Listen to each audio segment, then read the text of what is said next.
So Francis Ngannou signed with the PFL. It's official, and I'm going to give you that realness right now because you need it. I'm seeing a lot of people react to this deal that Francis Ngannou has signed with the PFL and saying, oh my God, bag secured. This is the best deal we have ever seen in MMA history. Let me tell you about this deal right now. So there's a few things that are really, really weird to me in this deal, okay? We are not going to be seeing Francis Ngannou fight in an MMA bout until mid-2024, okay? The plan is, because of the deal as well, there's another part of the deal where Ngannou can fight in boxing if he can facilitate that in the meantime before the middle of 2024. So, the ideal situation for Ngannou would be, if he really wants to make this a win, and for this to be considered a win, Francis Ngannou needs to fight Tyson Fury, Anthony Joshua, or Deontay Wilder. Now, the problem with that is, and Ngannou said this in his interview with Ariel Helwani,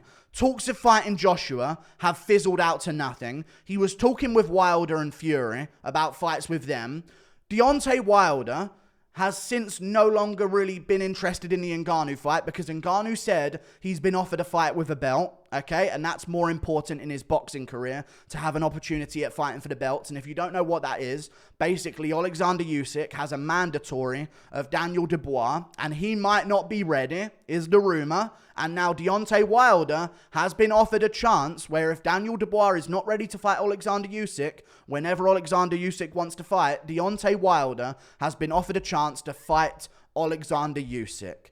That's what's going on in boxing right now, and that leaves us Joshua versus Fury. So who's going to fight Ngannou in boxing at the top? Now, Ngannou also said in his interview, and this is a worrying thing for me, that he may take a tune-up fight in boxing at some point earlier this year instead of getting one of those big names. And that's something that we haven't heard him say before. Anytime he has mentioned boxing, he has mentioned Tyson Fury, Anthony Joshua, or Deontay Wilder. And now we're hearing about a potential tune-up fight in boxing at some point this year just to get used to things before he starts taking on the big names. I'm telling you this right now. Tyson Fury, Anthony Joshua, or Deontay Wilder, please take a fight with Ngannou, because this is one of the biggest bag fumbles I've ever seen in my entire life. This is absolutely pathetic, and I can't believe people are cheering this on. I'm going to get into the other parts of this deal, though, because there's a lot more to it. So we're getting rumors that this is shy of 8 figures. Now, I know really stupid people are going to hear 7-figure contract. That sounds like 9 million, and they're going to be going crazy over it. He was going to fight John Jones for just shy of 10 million, like PFL is offering him. So he's going to be fighting for pretty much the same amount, maybe. Shy of 10 million, shy of 8 figures. So it's towards the late 7-figure end of the situation. So that's probably 8 or 9 million, which was the UFC deal that they were offering him to stick around. He was going to be fighting John Jones in one of the biggest matchups in the history of combat sports. He was going to get a share of the pay-per-view. Now, I know people don't like hearing that, but he was. Davison Figueiredo got a share of the pay-per-view for his Moreno fight the first time. If you think Ngannou ain't getting shares of that John Jones fight, you are dumb. That was going to be the biggest fight, maybe, in the history of combat, not in the history of combat sports, but it would be up there, especially in this recent era of combat sports. Ngannou versus Jones was going to be one of the biggest fights. It was no doubt going to do 1 million pay-per-view buys. He would have got a share of it, and if he beat John Jones, he would literally be king of the world. Movie deal here, movie deal there, so many Instagram followers here, more Instagram followers there, fame, glory, money, everything would have been in line, and now we're talking about late 7-figure, just shy of 8-figure deals with the PFL that don't even start until 2024. And listen to this, man. It's a 2 or 3 fight deal. It's a 2 or 3 fight deal, man. Why are we cheering this?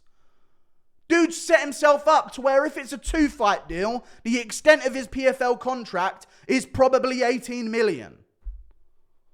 The extent of his PFL contract, if it's a 3-fight deal, is 27 million, and that's being generous when they say shy of 10 million, or when they say shy of $8 million. That's being generous when they say shy of 8-figure contract. It could be 8 million. 2 or 3 fight deal. They might not re-sign him if he doesn't bring in the money. And everyone's talking about, oh my God, he's getting this much percentage. He's getting a massive share of the pay-per-view. That pay-per-view is going to sell 20k pay-per-view buyers. Even under the UFC, as Cyril Gane one did not do well. Simple as that. Him versus Capoloza or Ante Delija is going to be like 20k pay-per-view buyers. Maybe 30k. At a push, 50,000 pay-per-view buyers. At the utmost top end of what he will possibly sell in the PFL. I'll take a small share of the potentially over 1 million pay-per-view buyers to fight John Jones, plus staying in the UFC, getting all of the fame that the UFC brings you, instead of taking a massive share of such a low amount of pay-per-view sold for a 2 to 3 fight deal in the PFL, man. And I'm hearing stuff like, people have been commenting on my page. I'm seeing, lol, he got equity, you idiot. Yeah, in basically the new Cage Warriors Africa. Everyone's saying he got equity in the company.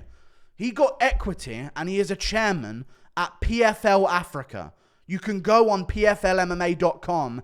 PFL launches PFL Africa with Ngannou as chairman and minority equity owner. Now, I don't think they're just labeling him as a minority who's also an equity owner. They're saying he's a minority equity owner. So a very small share of PFL Africa, and he's a chairman at PFL Africa as well. And he joins the Global Athlete Advisory Board. Oh my God, massive big words together. That's crazy. What a win for Ngannou, dude. He's got equity in what's set to be LFA Africa, basically. Who knows how successful that's going to be? Who knows how successful it's going to be by the time his 2 to 3 fight deal is done? Does that end when his fight deal's done? Who knows? Maybe not. Maybe he sticks around with the job for the rest of his days as long as he's good at it. We'll see how that one goes. But still, that is such... Please, Joshua, Wilder or Fury, you've got to take a fight with Ngannou to save this. Because we're talking, if it's a free fight deal, Ngannou, under his PFL contract, will make a set, 27 mil and a share of the pay-per-view. And the pay-per-views aren't going to sell good, man. So it don't matter what share they're giving you. It does. It's a good share that he's getting from it. But if they don't sell because you're fighting Ante Delija and you're waiting until 2024, mid-2024, to take that fight as well, then this ain't going to go well, man. It's not going to sell. It's not going to sell. His name value is only going to drop until then, unless he fights a major name in boxing until then. So I'm again asking for help. Tyson Fury, Deontay Wilder, Anthony Joshua, have a heart. Smoke this guy in a round, like what is probably going to happen, but get him that 50 mil now. Because if you wait too long, and what's looking like is going on in the heavyweight division right now is that we're not going to see Ngannou fighting any of the big names because of the situations going on. There's a bunch of big fights at the top of boxing at heavyweight that need to happen. And I'm telling you, boxing fans want a lot of fights to happen at the top of heavyweight right now that doesn't include Ngannou. There's a lot of stuff that they want: Wilder, Joshua, and Usyk Fury. So is boxing going to upset their fan base and please the MMA fan base, or not even the MMA fan base, the Ngannou fan base, by doing Ngannou a favor? Or are they going to appease the boxing fan base and probably make more money by making a Wilder Joshua, or a Wilder Usyk, or a Fury Joshua, or a Fury Usyk? Like, it's just... it's so weird to me. Like, he's joined the advisory board for the PFL Global Athlete Advisory Board. Good for him. He's the chairman and minority equity owner of PFL Africa, which is probably not going to be bigger than Cage Warriors. And he signed a 2 to 3 fight deal for not even over 10 mil. And I know he's getting a big share of the pay-per-view. He's going to get a massive percentage of the money. PFL's sharing 50-50 split with the fighters and the promoters in their new pay-per-view super fight league that they're doing. It's going to sell like 50k buys maximum, man. if you had just beaten John Jones and come to an agreement, the absolute glory that would have been in Ngannou's future if he took the Jones fight. Can you imagine the level that Ngannou's name would be at if he got the Jones fight and won against Jones? I was expecting, you know what I was expecting today? I was expecting like a $20 million deal from PFL. The fact that he's not even making 10, no matter what they've put him as a job in. Oh, you're going to be the equity owner of CFFC Africa, which is coming up. PFL Africa. What a big deal that is. People ain't watching PFL, man. I watch it. I pay attention to the tournaments and the Grand Prix that they put on. And I know about the fighters on PFL. But ain't nobody else going to be watching that other than really hardcore Ngannou fans and people who want to prove Ngannou right. And there ain't many of them that are really going to put their money where their mouth is. They might do. Maybe 30K of them buy a pay-per-view. But I'm telling you, man, the Jones pay-per-view would have sold 1 million at least. Imagine it with a good undercard. Imagine the name Ngannou would be if he slept Jones. The money he would have made. And I know people are going to say, he wants to help the people of Africa get into the sport. And maybe that's his main goal. But we can at least say that dude missed the financial wave. He needs to get a Fury, Joshua, or Wilder fight. I've heard him say on Ariel's interview, it might end up being a tune-up fight in boxing this year, and then his MMA debut, and then we'll talk about boxing afterwards. If that happens, he'll fade into irrelevancy, man. He'll fade into irrelevancy. It's just what's going to happen, man. And it's tough to see. It is tough to see. And I know he's made a good deal, and he's not got a terrible deal. That's not what I'm saying in this video. But man, this could have been so much better with a little bit more thinking. But no. Here we are. Strange, strange situation. Very short fight deal. The middle of 2024. If you don't think, all I'm going to say is this. I haven't had a drink yet. If you don't think this, I don't know what to say. The UFC, if you don't think there's a reason why we don't know when Jones is coming back or don't know when McGregor's coming back, you're just silly. Why is there so much confusion around when they're coming back? Well, they're coming back at this time. Oh, no, wait, no, they're not. When's Ngannou's announcement? They're coming back at this time. Oh, wait, Ngannou made an announcement. No, they're not. They're not coming back yet. When's Ngannou's fight again? Oh, they're coming back, guys. That's what the UFC is going to do. Do not be surprised if whenever Ngannou has an announcement for a boxing match, even if it is against one of the larger names, I could see the UFC, because they've got to make a point about this. On the UFC's best interest, they've got to show that this was a mistake for Ngannou. They have to. I could see them pulling off a Jones-Miocic main event with a McGregor-Chandler co-main. I could see them trying that. Just like, let's just blow whatever Ngannou does out of the water and silence whatever he's doing in the media. Let's just do that. Because I swear to God, if they do that, Ngannou won't sell 10K pay-per-view buys. I don't see that. If they really do blow him out the water with a massive pay-per-view, and maybe it doesn't have to be McGregor, Chandler, and Jones, Miocic. Maybe it could just be one or the other with a good undercard underneath it.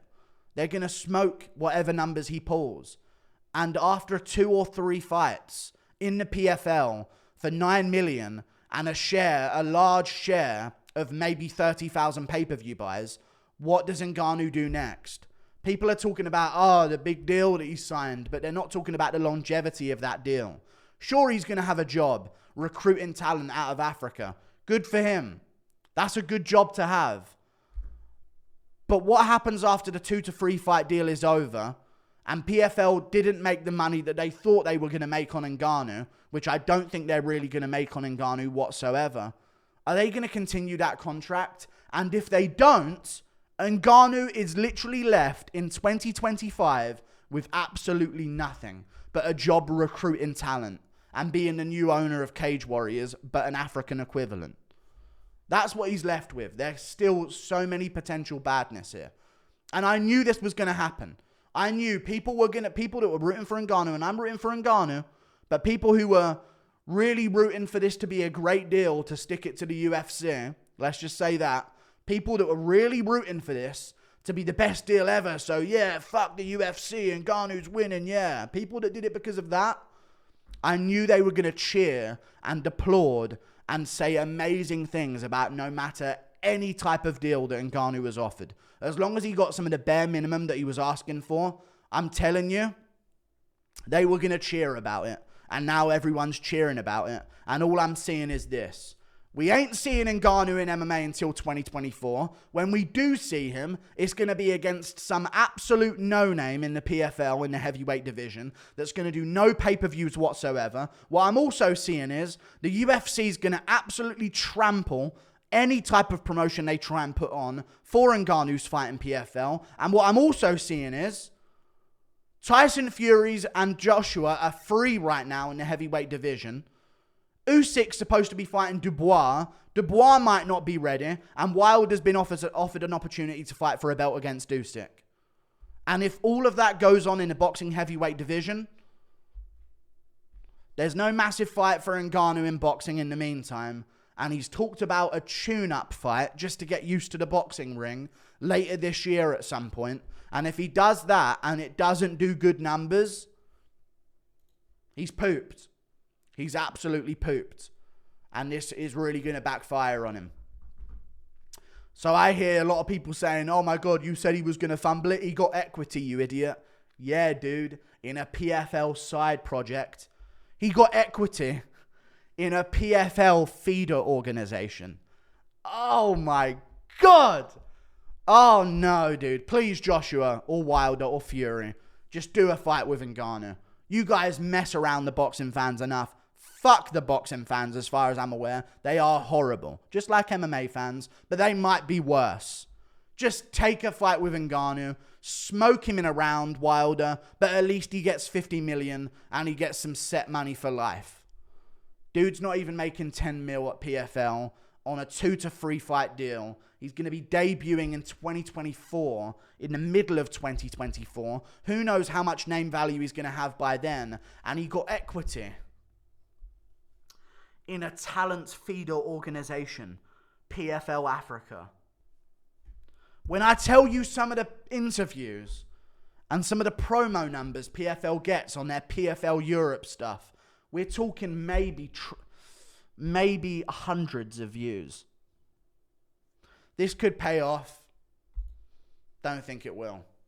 Don't think it will. I'm still skeptical on it. So we'll see if it pays off.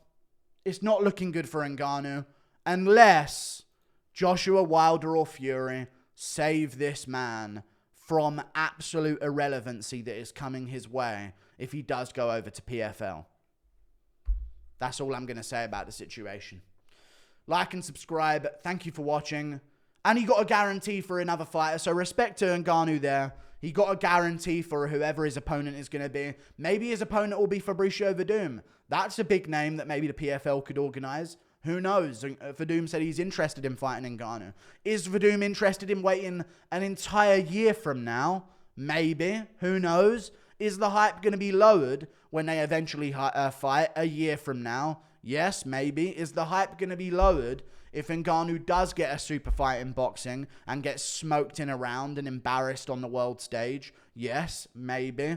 Will that mean that maybe the PFL won't re-sign their 2 to 3 fight deal?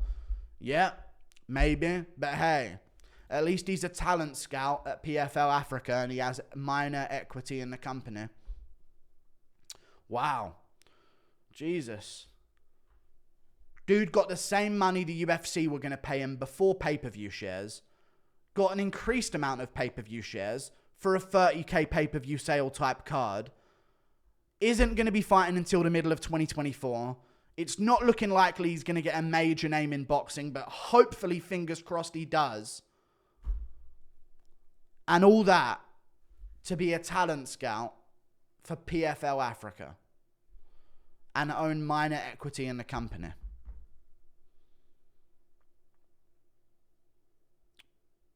We'll see how it goes. I can see people doing their victory laps already.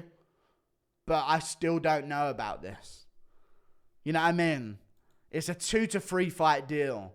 That tells me the PFL are very conscious that they might not get their money back here on this deal. They might not get it back, and it's entirely dependent on what type of boxing fight Ngannou can get. And I'm telling you right now, Fury-Joshua is a bigger fight than Fury Ngannou and Joshua and Ngannou put together. And Usyk-Joshua is a bigger fight than Usyk versus Ngannou or Fury versus Ngannou. Fury versus Usyk is a bigger fight. And Wilder-Joshua is a bigger fight than Wilder-Ngannou and Joshua-Ngannou. Wilder-Usyk is even up there as a bigger fight than that. I don't know, dude. Maybe Chisora. Maybe Dillian White. But they might beat him. They probably beat him. They're boxers. They're top-level boxers. And if he loses to one of them, and that's the setup opponent for him to get a big fight, that might massively backfire. Or Ngannou might pull off the odds of all time. Goes in there, smokes a Dillian White or Derek Chisora, and boom, he's the biggest thing ever. And he's set up for a massive super fight in boxing. I'm not sensing it though. Like and subscribe. See you later. Goodbye.